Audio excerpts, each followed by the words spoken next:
Ce message vous est présenté par l'Assemblée chrétienne Le Tabernacle. www.letabernacle.net. On va continuer notre enseignement sur les 4 cavaliers de l'Apocalypse. Frères et sœurs,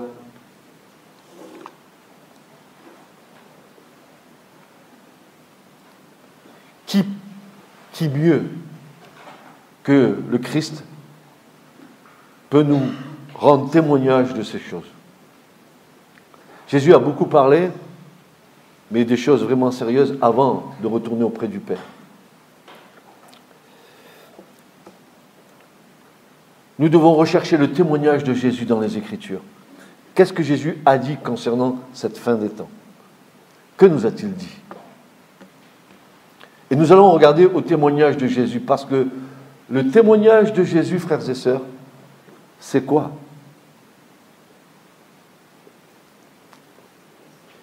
Le témoignage du Christ, c'est l'esprit de prophétie. Regardez avec moi là, l'Apocalypse, chapitre 19 et verset 10.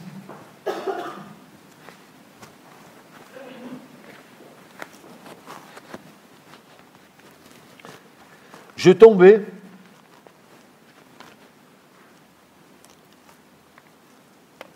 devant ses pieds pour lui rendre hommage.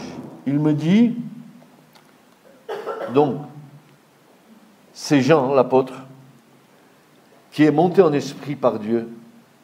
Une porte est ouverte dans le ciel. Il est dit, je fus saisi en esprit immédiatement. Je montais et une porte était ouverte dans les cieux. Et je vis. Et Jean va voir. Il va voir tout ce qui est les temps de la fin.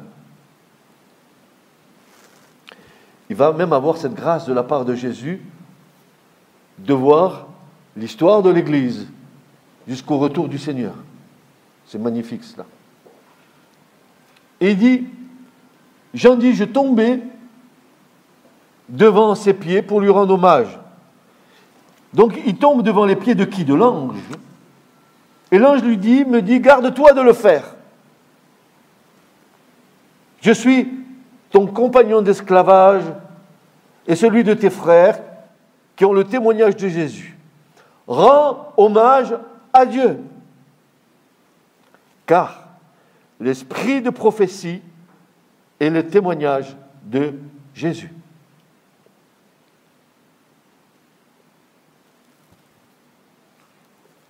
L'esprit de prophétie est le témoignage de Jésus. Et Jésus nous a témoigné de tous les événements qui sont à venir. Le monde ne sait pas où il va, mais l'Église sait où elle va. Et l'Église, ce n'est pas ce bâtiment. L'Église, c'est toi et c'est moi. L'Église, ce sont les pierres vivantes qui ont été rachetées par le sang de Christ. Les pierres vivantes sont les pierres qui vont se mettre les unes sur les autres pour édifier un édifice spirituel. L'édifice spirituel, le temple de Dieu, c'est un temple en esprit où chacun nous avons notre place. Nous sommes, dit Pierre, une sainte sacrificature.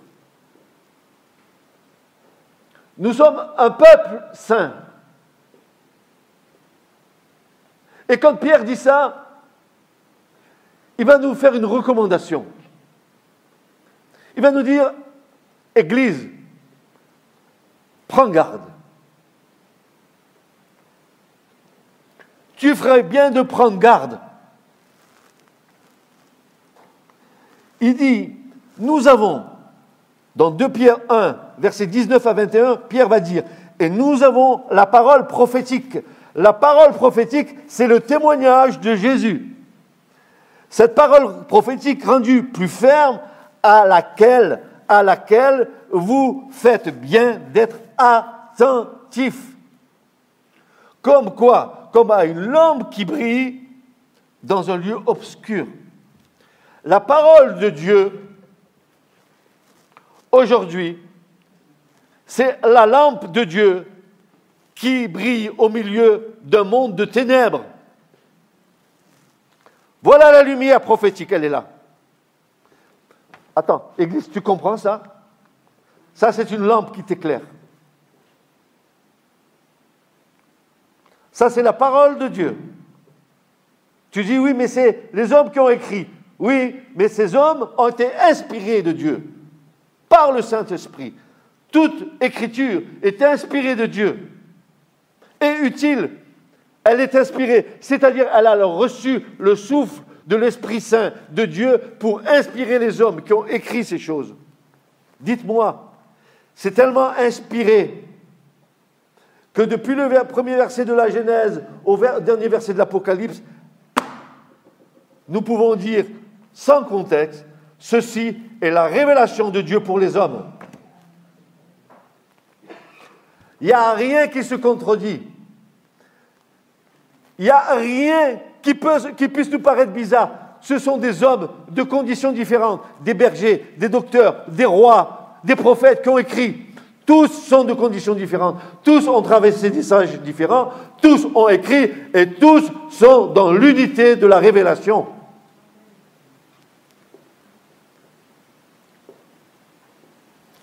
Tous ont prophétisé en partie. Et quand vous prenez toutes ces choses, alors, ça fait un tout indissociable. Pierre dit,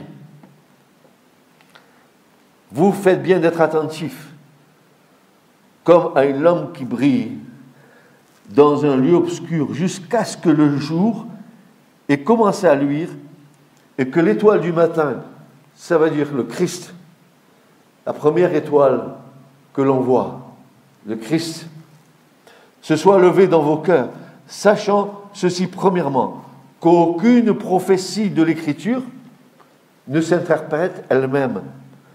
Car la prophétie n'est jamais venue par la volonté de l'homme. Voilà, Pierre le dit. Dis donc, Pierre le dit. Mais attendez, Pierre l'a dit. Oui, mais Pierre, pour sa foi, il est mort. Comment? Crucifié. La croix à l'envers. Il a voulu être crucifié en gardant le ciel. Ils ont inversé la croix. Les uns ont été sciés à la scie pour leur témoignage. D'autres ont été jetés au lion. D'autres sont morts dans les arènes.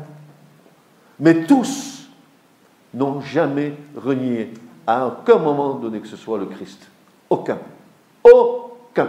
Quelle est cette foi qui te fait aller jusqu'au bout, même devant la mort? Tu n'hésites pas à dire Jésus-Christ est Seigneur à la gloire de Dieu le Père.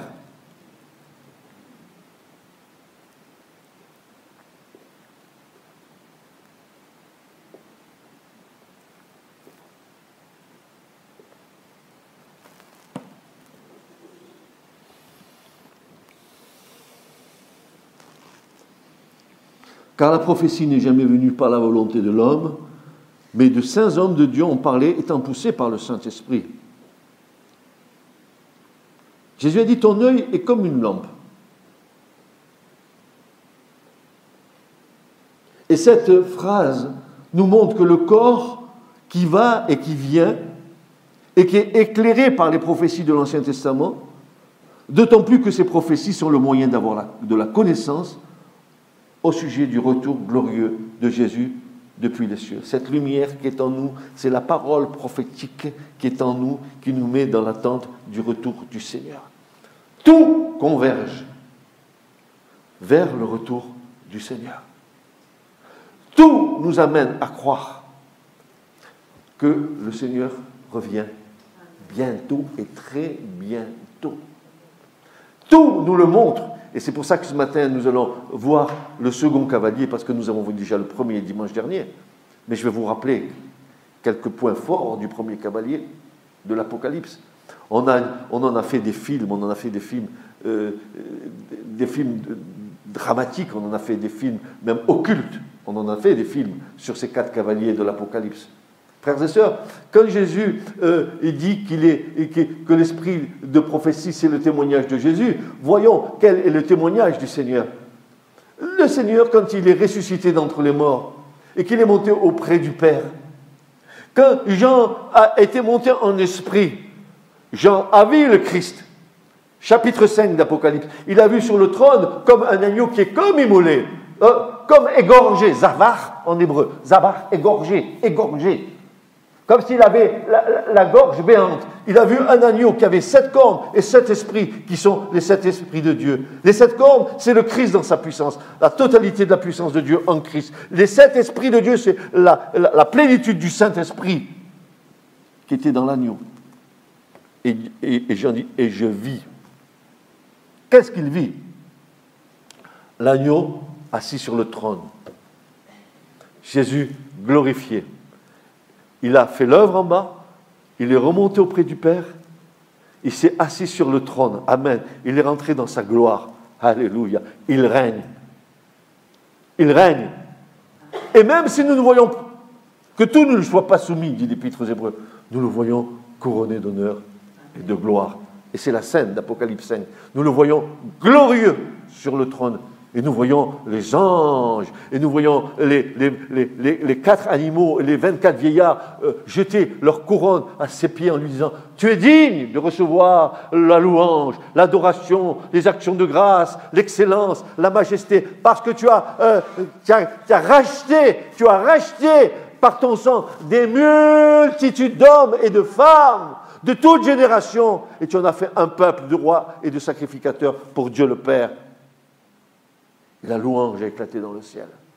Jésus est assis sur le trône, il est remonté. Et alors, à ce moment-là, Jean voit l'agneau qui va ouvrir le livre. Parce qu'il nous est dit, qui est digne d'ouvrir le livre et d'en rompre les 7 sceaux?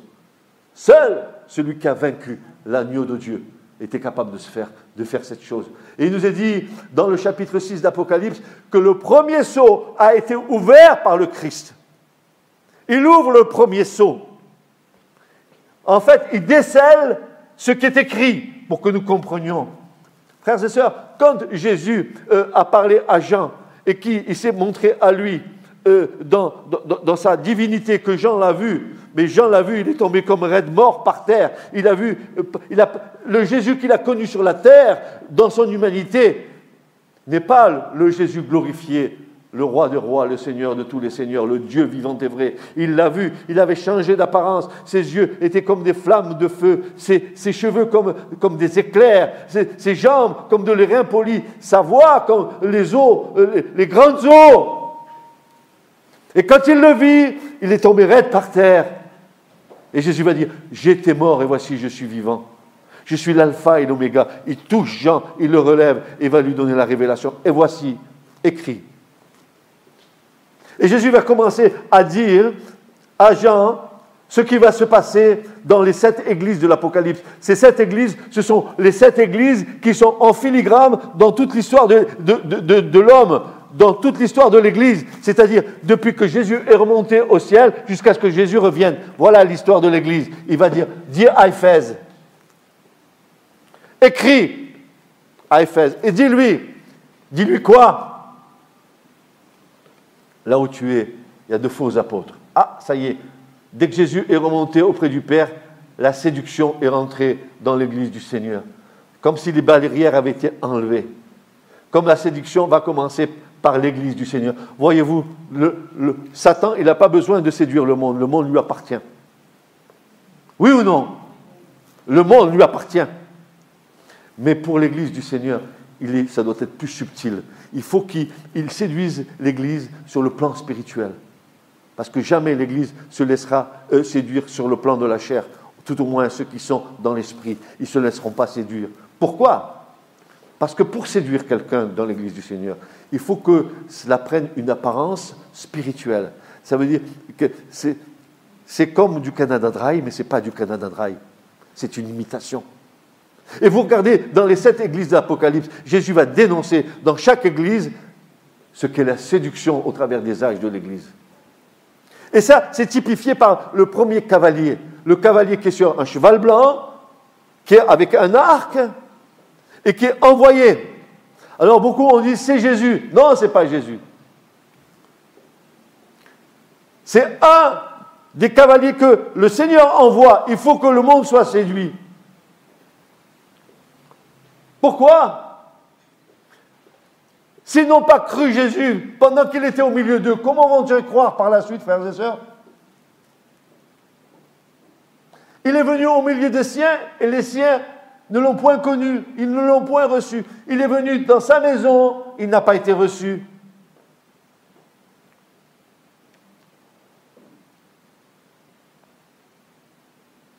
Et Jésus va leur dire, à chaque église, là où tu es, là il y a des faux apôtres, là où tu es, là il y a la synagogue de Satan, là où tu es, tu as Jézabel qui enseigne mes serviteurs à manger des viandes sacrifiées aux idoles. Et ce matin, quand j'étais avec mon Seigneur en train de prier, j'ai compris ce que ça voulait dire, les viandes sacrifiées aux idoles. C'est que Jézabel, elle diffuse une doctrine. La viande, c'est la nourriture. Une doctrine frelatée. Et nos églises ont été infestées de faux enseignements. Ah oui, on en voit le triste résultat sur les personnes après.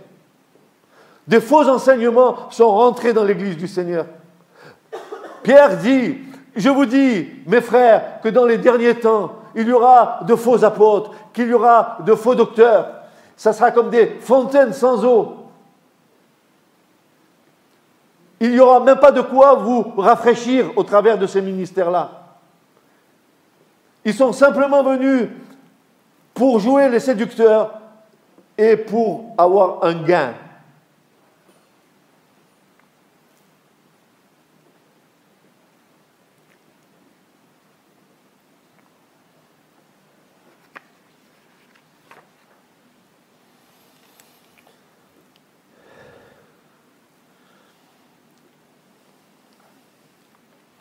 Jésus avait dit, c'est ici votre heure et la puissance des ténèbres, n'est-ce pas?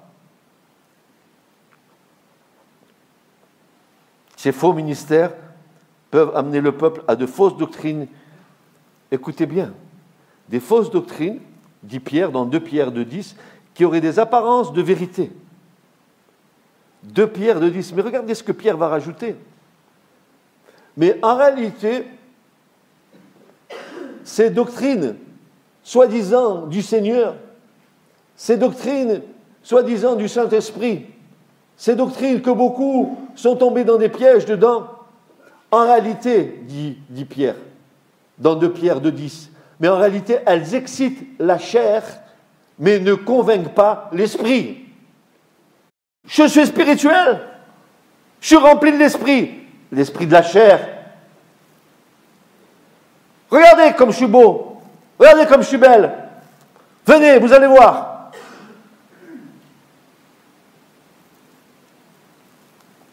Cette séduction et cette tentation apparurent lorsque l'agneau qui était assis sur le trône brisa le premier des sceaux.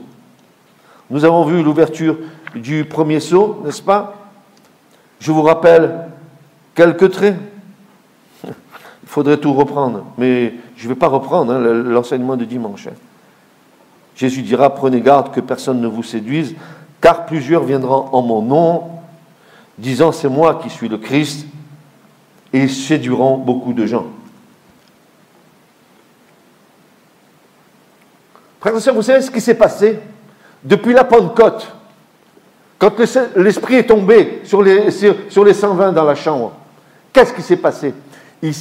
À partir de ce moment-là, et dans la suite des temps, il y a une Pentecôte sans le Christ. On a plutôt glorifié l'Esprit Saint au lieu de glorifier Jésus. Mais jamais l'Esprit Saint n'est venu pour être glorifié lui-même. Il ne doit pas parler de lui-même. Il doit simplement rapporter ce que Jésus a dit. Et on a mis l'Esprit Saint à la place de Jésus. Et on a fait une Pentecôte sans le Christ. Oui ou non? On a tellement monté le Saint-Esprit qu'on a oublié le Christ. Celui qui nous a envoyé l'Esprit en son nom. Le Saint-Esprit n'est pas venu pour faire autre chose que de rappeler au cours des siècles ce que Jésus avait dit. Et de glorifier Jésus. Non pas qu'on glorifie l'Esprit Saint, mais qu'on glorifie d'abord Jésus. Le Saint-Esprit n'a pas besoin d'être glorifié, il est dans la gloire, il fait partie de la divinité. Et beaucoup se sont laissés aller à ces choses-là, ils se sont fait piéger par Satan. On a vu des débordements. On a vu des débordements dans l'esprit, où ça émoustillait la chair. Ah, la chair, elle en a pris un bon coup. Elle s'est bien régalée, repue. Et moi, et mon esprit de prophétie, et mon don de ci, et mon don de là, et ma mandoline en même temps.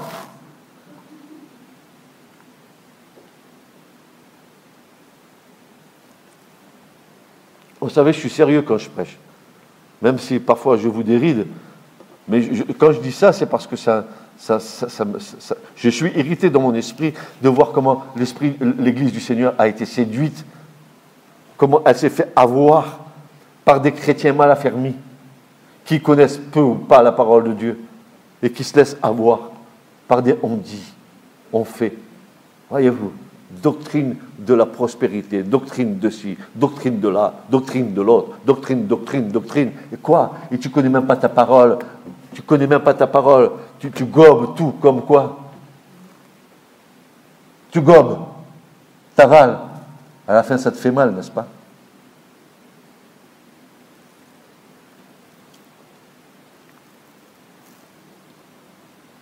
Alors, on va passer à... Je ne veux pas aller plus loin pour le premier. On va passer au second cavalier. Parce qu'on a, si vous voulez savoir ce qui s'est dit dimanche, ben voyez avec Anne, vous procurera le CD si vous voulez. Alors le second cavalier, on le retrouve dans Apocalypse 6, versets 3 et 4. Il nous est dit ceci. Donc, souvenez-vous, le premier était blanc, symbole de pureté. Mais Satan aussi, il se déguise en ange de lumière.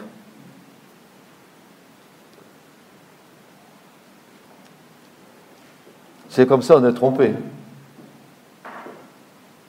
Et lorsqu'il ouvrit le second sceau, voilà ce que je voulais vous faire comprendre, frères et sœurs. Si un sceau est ouvert et qu'un second sceau est ouvert, le second sceau commence à travailler, mais l'autre continue à faire son œuvre. Ça veut dire que les sceaux se succèdent sans que ça soit terminé. La séduction, nous l'aurons jusqu'à la fin. Y compris que les 4 cavaliers travaillent en même temps sur la terre. Un, il séduit, l'autre, on va voir ce qu'il fait. Le troisième, et puis on a le 4e, alors celui-là aussi. Donc, un sceau se termine, où apparemment Jésus ouvre un second sceau, mais ça ne veut pas dire parce qu'il a ouvert un second sceau que le premier est terminé. La séduction, elle continue. Et jusqu'à la fin. Puisque Jésus a dit, attention, prenez garde. Alors les chrétiens disent, mais moi je suis à Jésus, je risque rien. Le Seigneur me garde. Quelle foi que tu as, mon frère. Je voudrais avoir ta foi quand je t'entends dire ça. Mais moi, Jésus a dit, non. Prenez garde que personne ne vous séduise. Il ne nous a jamais dit qu'il nous gardait de la séduction. Pour nous garder de la séduction, nous devons être comment? Fondés dans la parole. Si nous ne sommes pas fondés dans la parole, tu vas voir comment tu vas te faire avoir. Parce que la chose qui va venir, elle va plutôt flatter ta chair que ton esprit. Tu auras 2% de chair et 98% d'esprit peut-être, mais le 2% de chair, c'est suffisant pour faire monter la pâte. Et comme la chair, elle a tendance à s'enflammer tout de suite, 50 millions de Chinois, c'était à l'époque, et moins. Maintenant, il y en a 2 ou 3 milliards, je ne sais pas trop. Et c'est toujours et moins. Et moi, c'est la grenouille qui veut devenir plus grosse que le bœuf. Ça grossit, mon moi. Et puis je l'aime tellement, mon moi. Je le cajole. Je l'entretiens. Petit miroir, suis-je le plus beau? Suis-je la plus belle? Que dois-je faire pour être plus belle? Tu sais que ce que le Seigneur a dit, c'était que, par la bouche de l'apôtre Pierre, que ce qu'il aimait, c'était la parure cachée du cœur. Tu peux être moche, et tu peux avoir un cœur comme ça. Et ça, c'est ce que Dieu veut. Hein? Jésus était-il beau? L'Écriture nous dit, il n'avait rien pour attirer notre regard. Un homme simple parmi les hommes. Imaginez que ça soit un beau playboy, Brad Pitt. Non, non, je rigole pas. Non, il n'avait rien pour attirer notre regard. Homme de douleur, habitué à la souffrance. Ça, c'est le Christ.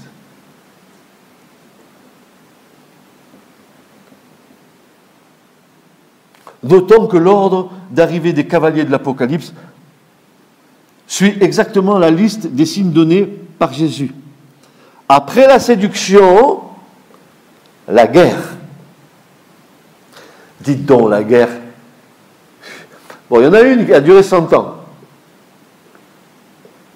Mais il y en a d'autres, comme la guerre de 14-18, qui a fait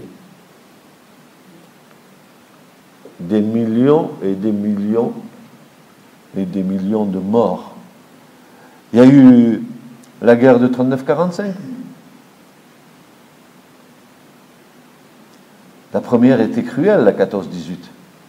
On leur envoyait des gaz hypérides de moutarde. Les poumons ont été brûlés par les inhalations. Combien de gens sont morts par rapport à la folie de l'homme? Aujourd'hui, il y a des guerres partout dans le monde. Partout. Partout. Il n'y a jamais eu autant de guerres. Et nous disons que nous sommes dans la paix. C'est pas vrai. La guerre est partout. Les événements sont en train de se préparer. Aujourd'hui, si vous suivez l'actualité, vous allez vite comprendre. Pointez le bout de votre nez, vous allez comprendre ce qui se passe. Par exemple, en Turquie, aujourd'hui, le gouvernement turc, il y a au moins 10 ministres qui vont être limogés à cause de corruption. Et la Turquie est un islam modéré. Et l'islam qui est dur à l'intérieur du pays demande à prendre la tête du pays.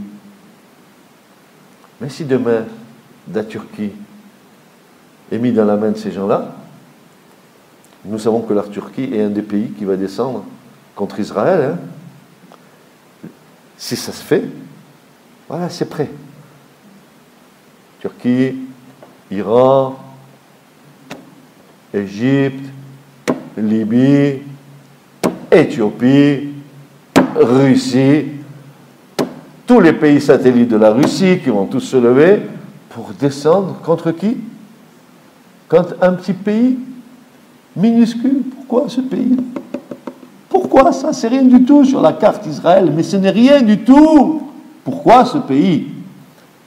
Parce que je vais vous dire une chose, c'est là que Dieu a décidé de mettre son trône.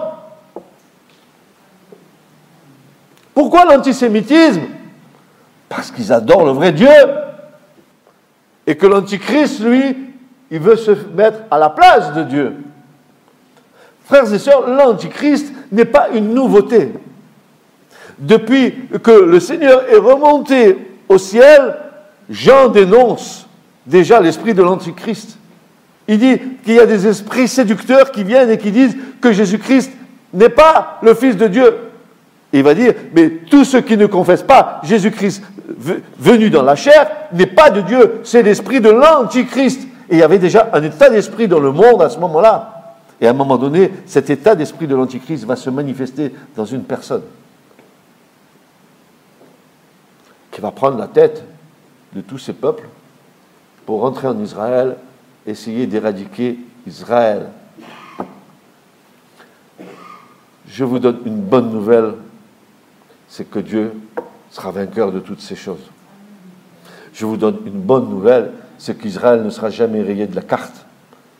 Parce que Dieu ne peut pas laisser son peuple être rayé de la carte. Il a fait avec Israël une alliance éternelle. Et à cause de cela, Israël est gardé par Dieu, même s'ils auront à souffrir.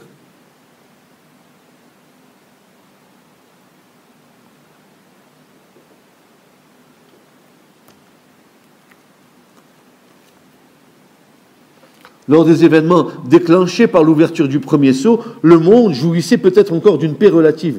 Mais cette fois, cette paix illusoire est maintenant enlevée de la terre, qui est livrée maintenant à des conflits sanglants. Les hommes s'entretuent. La couleur rouge du deuxième cheval nous parle de sang et de conflits dévastateurs.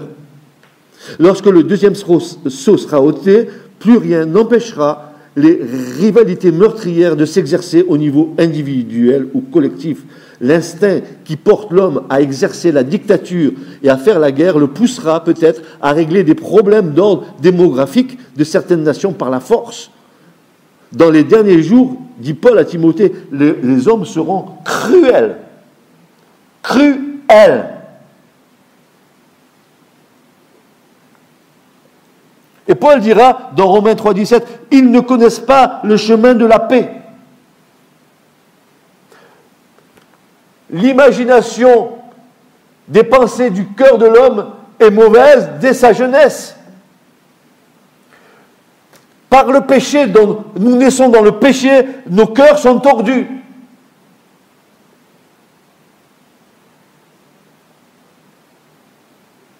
Depuis tout jeune, nos cœurs sont tordus. Qui nous a appris à mentir? Personne. C'est dans notre nature. Oui ou non? Et un des commandements de Dieu, c'est tu ne mentiras point. Qui nous a appris à dire non? Personne. Et je donne souvent l'exemple de Sylvie avec sa petite Elisa. Sylvie qui venait dans l'école biblique à la suite de la naissance de sa petite dans une poussette. Elle est venue faire l'école biblique avec sa fille dans la poussette. Et à un moment donné, cette petite, elle a grandi dans la poussette. On la voyait grandir. Déjà, elle se remuait dans... Et le premier mot qu'elle a dit, j'étais témoin, elle ne parlait pas avant. Le premier mot qu'elle a dit, c'est non. Qui lui a appris? Qui lui a appris? C'est dans la nature de l'homme. La rébellion, la contestation dans les cœurs, l'égoïsme, l'indépendantisme. Quelle illusion que de croire qu'on est indépendant. Mais c'est une arnaque terrible du diable. Tu es indépendant? Dis-moi comment tu es indépendant. Dis-moi, tu es si indépendant que ça que tu as besoin du boulanger pour ta baguette de pain? Tu es si indépendant que ça que tu as besoin du médecin pour essayer de te guérir? Nous dépendons les uns des autres. C'est ça la famille humaine. Il n'y a pas d'autre solution que celle-là. Il faudra qu'à bien, à un moment donné, que dans l'esprit, nous soyons tous unis avec le Seigneur. Amen. Que nos dissensions, nos divisions tombent et que nous soyons un avec le Seigneur. Il est dit ici, ils ne connaissent pas le chemin de la paix. Cet instinct belliqueux est si naturel à l'homme que le roi David déjà disait en parlant des méchants, « Moi, je suis pour la paix, disait David. Mais eux, dès que je parle, ils sont pour la guerre. » Psaume 120, verset 7.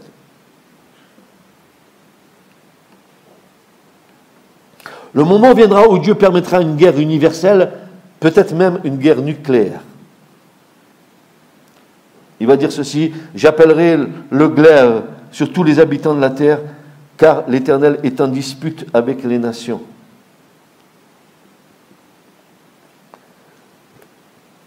Si on venait dans le courant de ta vie et qu'on vient te tendre la main pour te dire, voilà, je te tends la main, je sais que tu as des problèmes dans ta vie, je te tends la main, prends-la, tu vas avoir la paix si tu prends ma main. Combien de fois Dieu s'est manifesté en nous par les uns ou par les autres, par des gens qu'on a rencontrés, qu'on ne connaissait pas. Tu as entendu une parole que quelqu'un t'a dit, et cette parole, sans t'en rendre compte, c'était une parole de Dieu. Tu l'as entendue, ça a peut-être fait quelque chose dans ton cœur, mais tu as dit, moi je ne veux pas changer de vie, je suis bien comme je suis. Je préfère ma vie de vagabond que de me soumettre à ce Dieu-là. Dites donc, qui ce matin pourrait témoigner que le Seigneur a vraiment transformé nos vies? Qui pourrait témoigner ce matin?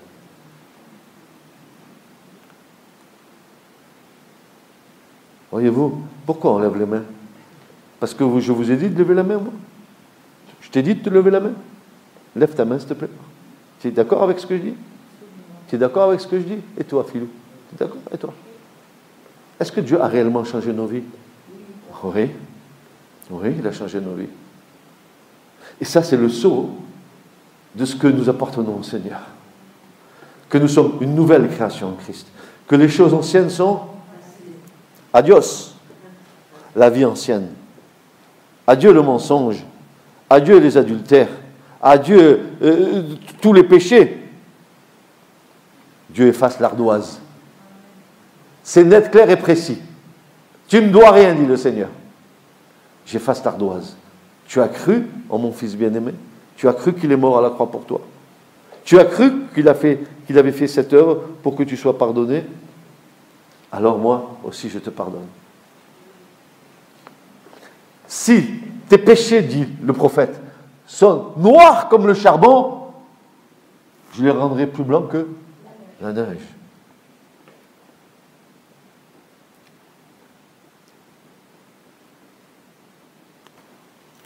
Alors, les horribles carnages évoqués en même passage prophétique deviendront réalité, et vous entendrez parler de guerre et de bruit de guerre, et c'est ce second cavalier-là qui agit depuis un moment, parce que des guerres, il y en a, et ils continuent d'agir, mais elles se font de plus en plus dures, de plus en plus meurtrières, et de plus en plus violentes, et des guerres et de bruits de guerre, prenez garde que vous ne soyez troublés, car il faut que tout arrive. Il faut que tout arrive. Mais la fin n'est pas encore, car nation s'élèvera contre nation. Vrai ou pas? Et même quand on fait des guerres bidons pour essayer les nouveaux armements, par exemple la guerre de l'Irak avec Bush. Et ce que vous ne savez pas, ou ce que très peu savent, c'est que ça a été un champ d'expérimentation d'armes nouvelles. Ils se sont bien régalés. Et la guerre a été déclarée sur un mensonge. Encore un autre. Voilà. Donc ça, c'est l'homme. L'homme, le pouvoir de l'homme, la puissance de l'homme. Il est dit, car il faut que tout arrive, mais la fin n'est pas encore. Quand nation s'élèvera contre nation et royaume contre royaume. Ça, c'est le deuxième saut. On y est. Il y aura des famines. C'est le troisième saut.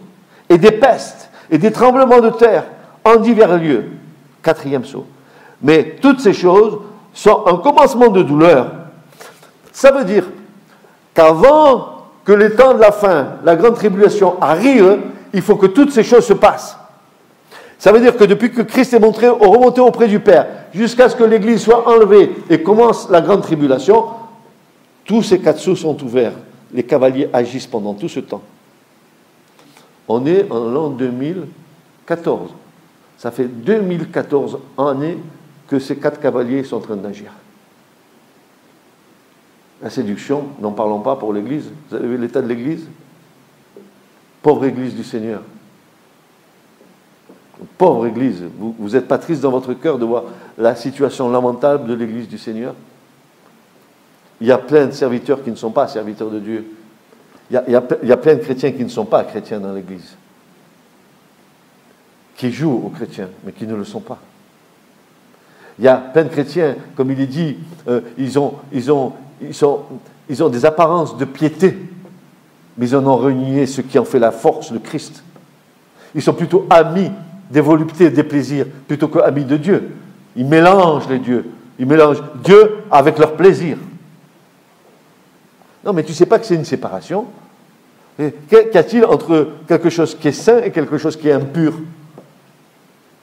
Qu'y a-t-il entre ce qui est profane et ce qui est saint? La mixture ne marche pas dans le royaume de Dieu. Ou tu es pour Dieu, ou tu es contre Dieu. Tu ne peux pas faire de mélange. Dans le royaume de Dieu, il n'y a pas des Giscard d'Estaing. Lui, c'était oui, mais. Pas le oui, mais. Hein. Oui, mais. Non. Que ton oui soit oui, et que ton non soit non. Entre les deux, tout vient du malin.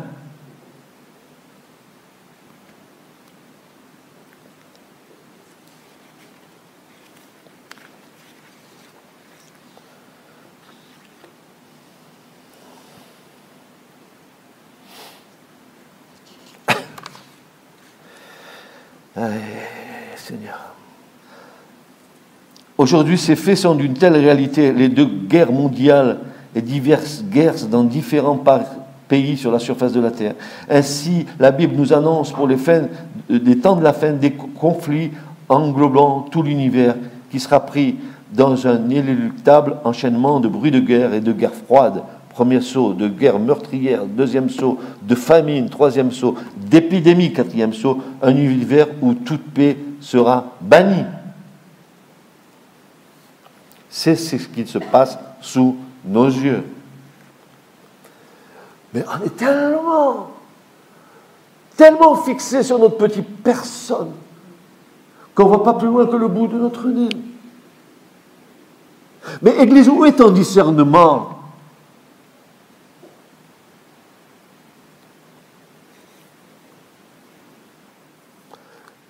Sentinelle, sentinelle, dit le prophète Ésaïe, que vois-tu venir ? Et tu ne vois rien venir quand tu es tes yeux fixés sur toi. Tu ne vois rien arriver. Quand ça t'arrive en pleine figure, tu dis, mais pourquoi c'est arrivé ?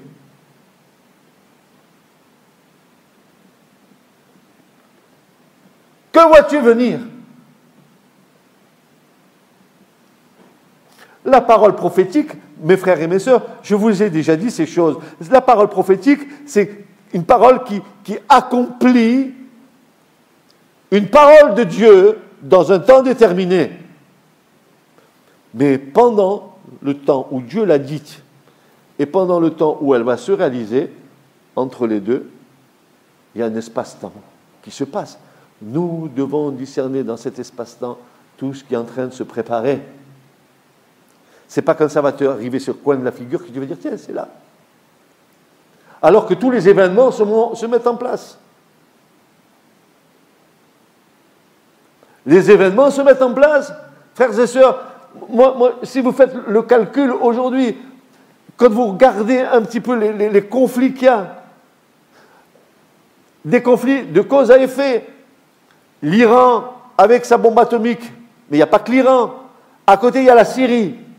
Et la Syrie avec Bachar al-Assad, avec des milliers de morts qui sont en train, des gens qui meurent, des milliers. Mais tu n'as pas compris que les médias, ils t'ont tellement roulé dans la farine que quand tu entends 1000 morts, même pas tu fais attention. Mais tu t'imagines 1000 morts, 1000 douleurs dans les familles, des milliers de morts, ça, tu t'imagines ça, et toi tu es dans ton bien-être, et tu t'en fous, tu continues à vivre ta vie. Et 1000 morts après, 2 minutes après, et voilà que l'autre là-bas, il s'est marié, Jean-Marc Fogiel, le célèbre animateur de radio, le critiqueur, le gars qui poussait les gars qu'il venait interviewer, et monsieur Fogiel, oh qu'il est beau, quel bon présentateur, il avait déjà eu 2 filles par 2 mères porteuses en Amérique du Sud, et pour couronner le tout, il vient de se marier avec son copain. Je rêve. Je rêve.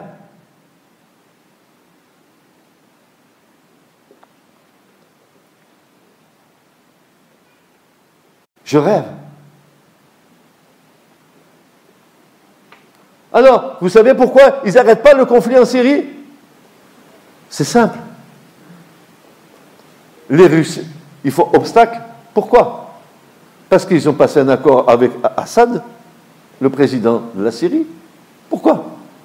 Parce que l'autre, il leur a donné la possibilité d'exploiter tout le pétrole et le gaz naturel qui est dans la mer près d'eux. Il leur a donné l'exclusivité. Alors tu comprends que l'autre, Poutine, il ne va pas aller contre Bachar al-Assad. Et que l'histoire avec les Américains, les conférences de Genève, tu vas en avoir 10 000 de conférences de Genève. mais il n'y a rien qui aboutira, et pendant ce temps, les gens ils sont en train de se faire massacrer. Il y a déjà plus de 100 000 morts. 100 000 morts par la folie des hommes.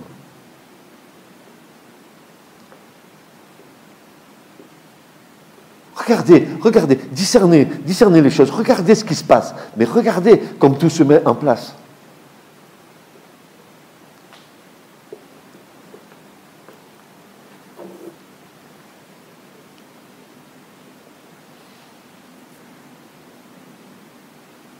La Bible nous annonce, pour les temps de la fin, des conflits englobant tout l'univers qui sera pris dans un inéluctable enchaînement de bruits de guerre et de guerre froide,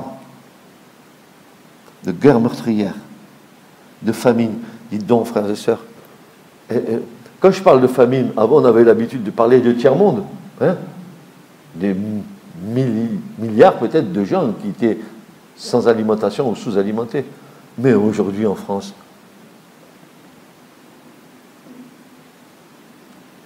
il n'y a pas des gens qui manquent de quoi manger. Vous avez vu les publicités là, le restaurant du cœur qui demande, parce qu'il y a déjà, ils ont servi déjà à plus d'1 million de personnes de quoi manger. La France. Le G8, l'un des pays les plus puissants du monde, et là, la pauvreté s'agrandit. Bientôt, on va avoir le statut de ces pays. Non? Tu vis bien, n'est-ce pas? Tu as un bon salaire peut-être? Je ne sais pas. Toi, tu sais. Tu vis confortablement. La maxime après moi à la fin du monde. Non mais attendez, il y a des gens qui meurent de faim. Ça vous crève pas le cœur quand vous voyez des enfants décharnés? Quand vous voyez des mères qui allaitent des bébés avec des mamelles, leur poitrine, c'est des squelettes, et les enfants ils sont en train de mourir dans les bras. Ça vous fait rien du tout? Moi je bouffe. Je mange ce que j'ai envie. Mais es-tu prêt à faire comme le Seigneur a dit? Ben, si tu veux rentrer dans le royaume, va et donne ce que tu as. Fais-toi un trésor dans les cieux plutôt qu'un trésor sur la terre. Si Jésus dit ça, c'est qu'il y a une bonne raison. Nous sommes insensibles, égoïstes. Maman nous tient. Ah, vous croyez que non? L'argent nous tient. Ah, ouais. Que vous vouliez ou non, oui, l'argent nous tient. Et j'ai vu un article où il disait que nous sommes les esclaves des banques. Et ils ont raison. Allez, les crédits. Un petit crédit pour aller au ski. Un petit crédit pour ci, un petit crédit pour l'autre. Et si demain tu n'as plus de travail, tu fais quoi? Ah oui, mais j'ai pris une assurance en cas que si je... Oui, mais tu sais que l'assurance, elle va te couvrir pendant, par exemple, 6 mois. Et au bout de 6 mois, elle te dira, mais va voir ailleurs. Ou peut-être un an. Après, elle arrêtera. Tu crois que tu es... Je prends une assurance, d'une assurance pour être assuré. Et tu payes.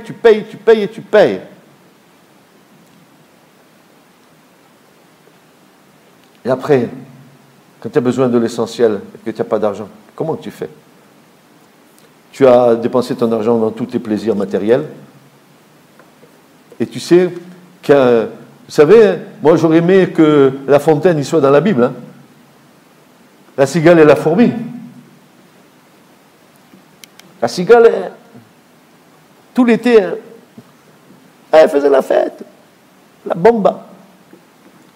Et la fourmi, elle entassait, pour les jours difficiles. Jusqu'au jour où vient l'hiver. Moment de difficulté, il faut trouver de quoi manger. Et on va passer des périodes difficiles, frères et sœurs. Très dures, très dures. C'est pour ça que je vous dis ces choses. J'ai mon cœur qui saigne. Et peut-être que tu dis dans ton cœur, tu vois, ce vieil abruti qui prêche là. Qu'est-ce qu'il est en train de nous dire? Moi, je suis jeune, j'ai le temps. J'ai envie de profiter de ma vie. Profite. Vas-y, profite.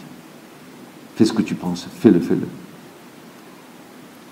Ce que l'homme aura semé, il le récoltera aussi. Fais. Continue. Vis ta vie. C'est très bien. Vis ta vie, c'est très bien. Mais un jour, tu auras à rendre compte au Seigneur. Puisque tu prétends être au Seigneur. Tu rendras des comptes à ton Seigneur. Ok? Donc ces choses, ce deuxième cavalier qui arrive et qui est en train de faire un travail conjointement avec le premier. D'un côté, il y a la séduction, l'Église. De toute façon, l'Église est d'or. Parce que si l'Église était puissante, ça fait longtemps que le monde serait à Christ. L'Église s'est endormie, elle roupille, elle est autosatisfaite de sa foi, elle est bien dans ses fauteuils, dans ses chaises. Même que les chaises, elles reconnaissent nos fesses, tellement qu'elles ont l'habitude de nous voir nous asseoir au même endroit. Je rigole pas. Gare à celui qui prend ma place. Hein. C'est là que je suis d'habitude. Tu as vu comme nous sommes? Jusqu'au jour où le Seigneur va venir nous dire, mais dis donc,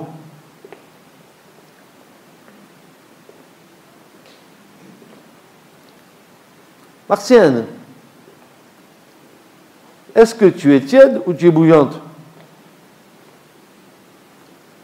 Parce que si tu es tiède, je préfère que tu sois froide, ou peut-être je préfère que tu sois bouillante. Mais tiède, dit le Seigneur, je te vomirai de ma bouche. Mais Seigneur, tu comprends? Tout le dimanche, je viens à l'église. Regarde, Seigneur, comme je suis tout le dimanche ici, tranquille. Un bon coup de louange, un vieux prédicateur qui prêche. Oh, quel beau sermon! Ça rentre là, ça sort de l'autre côté.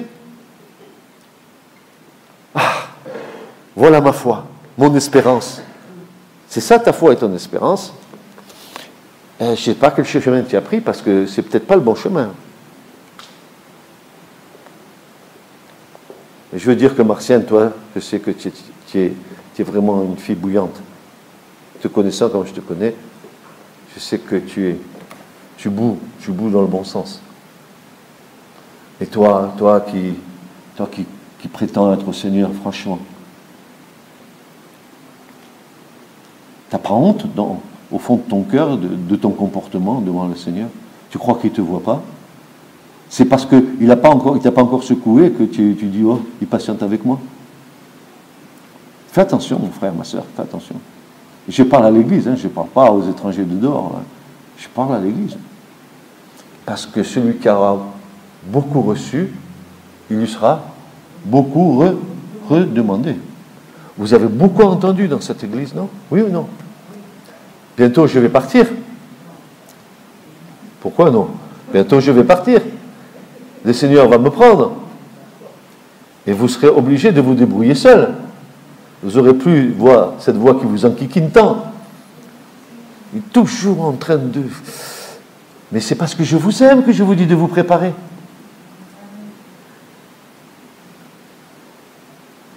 Et si je m'en vais avec le Seigneur, qui va continuer l'histoire?